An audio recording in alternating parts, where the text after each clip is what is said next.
বাংলাদেশের শেখ হাসিনার আওয়ামী লীগ সরকারের পতন, বাংলাদেশের প্রধানমন্ত্রীর পদ থেকে পদত্যাগ হাসিনার। প্রতিটা হত্যার বিচার করা হবে, প্রতিটা অন্যায়ের বিচার হবে, প্রতিটা হত্যার বিচার করা হবে। বিচার করা হবে বাংলাদেশের মানুষের সাথে করা অন্যায়ের। সেনাপ্রধানের সাফ হুঁশিয়ারিতে ভয়ে পশ্চিমবাংলার দাদারা। বাংলাদেশের মানুষ আজ ভারতীয় দাসত্ব থেকে মুক্তি পেয়েছে। এবার বাংলাদেশের সাথে হওয়া অন্যায় অবিচারের গুণে গুণে হিসাব নেওয়া হবে।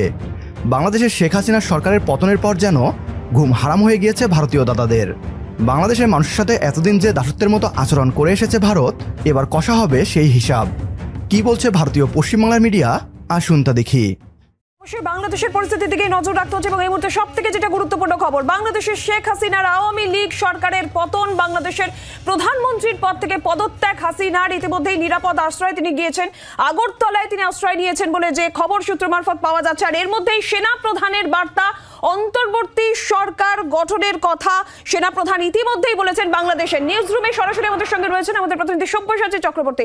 সব্যসাচী, আর ঠিক কি জানা যাচ্ছে? অন্তর্বর্তী সরকার গঠনের কথা যে সেনাপ্রধান বলছেন, কোন কোন দল থাকতে পারে এবং আওয়ামী লীগ হাসিনার তাদের কি ভূমিকা থাকতে পারে, কি মনে হচ্ছে? দেখো, সেনাপ্রধানের কাছে নির্দিষ্টভাবে প্রশ্ন করা হয়েছিল যে আপনি যে বৈঠক করেছেন সর্বদলের সঙ্গে, তার মধ্যে কারা কারা ছিলেন।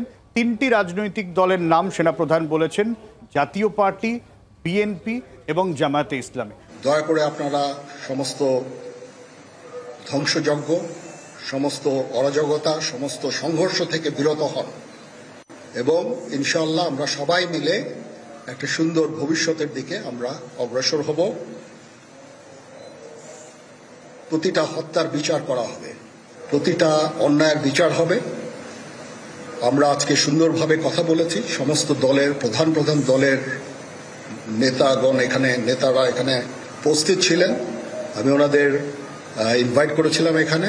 ওনারা ভেরি নাইস অফ দেম যে ওনারা এসেছেন অ্যান্ড আমরা একটা সুন্দর আলোচনা করেছি এবং এই আলোচনাটা ফলপ্রসূ হবে বলে আমি মনে করছি এবং আমরা একটা সুন্দর একটা ইন্টারিম গভর্নমেন্ট ফর্ম করে আমরা দেশ পরিচালনা করব।